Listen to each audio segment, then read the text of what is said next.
गांव की सुंदर और चंचल दो बहनें सविता और कविता एक ही दिन अपने जीवन का सबसे महत्वपूर्ण दिन बिता रही थीं, उनकी शादी का दिन। दोनों बहनों की शादी दो भाइयों से हुई थी। सविता की शादी बड़े भाई राजेश से और कविता की शादी छोटे भाई रमेश से हुई थी। शादी की धूमधाम, बाजे गाजे और रिश्तेदारों के बीच दोनों बहनें बेहद खुश थीं। शादी के बाद जब विदाई का समय आया तो दोनों बहनों के दिल में थोड़ी घबराहट और दुख था। विदाई के बाद वे दोनों अपने अपने पति के साथ ससुराल पहुंची। घर में सभी ने उनका स्वागत किया। अब दोनों बहनों को उनकी अपनी पहली रात का इंतजार था।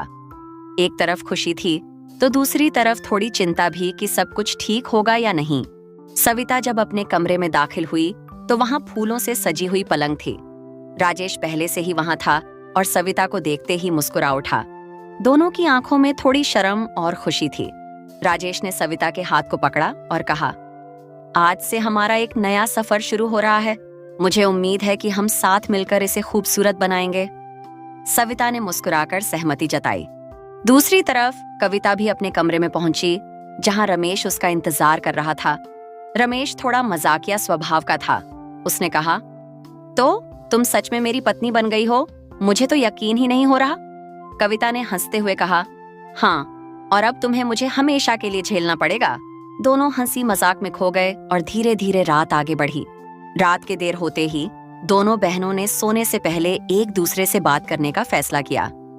सविता और कविता ने अपने अपने पतियों के साथ हुई मुलाकातों के बारे में एक दूसरे को बताया। दोनों के अनुभव अलग थे, लेकिन एक दूसरे की बात सुनकर वे और भी करीब हो गईं। उन्होंने हंसी मजाक किया और एक दूसरे को नसीहतें दी कि कैसे अपने अपने पतियों के साथ रिश्ता बनाए रखना है। सुबह होते ही दोनों बहनें नई जिम्मेदारियों और उम्मीदों के साथ अपने नए जीवन की शुरुआत करने के लिए तैयार थीं। घर के आंगन में सूरज की किरणें फैल रही थीं और चिड़ियों की चहचहाहट से माहौल खुशनुमा था। सविता और कविता अब अपने अपने पति के साथ एक नया सफर शुरू करने के लिए तैयार थीं, जिसमें प्यार, विश्वास और आपसी समझ की बुनियाद होगी। शादी के बाद दोनों बहनें अक्सर एक दूसरे से मिलने जातीं। वे अपने अपने पतियों के साथ खुश थीं और एक दूसरे को खुश रहने की सलाह देतीं। उन्होंने मिलकर अपने भविष्य की योजनाएं बनाईं, जहां वे एक साथ परिवारों को बढ़ाने और एक नई जिंदगी को बेहतर बनाने का सपना देख रही थीं।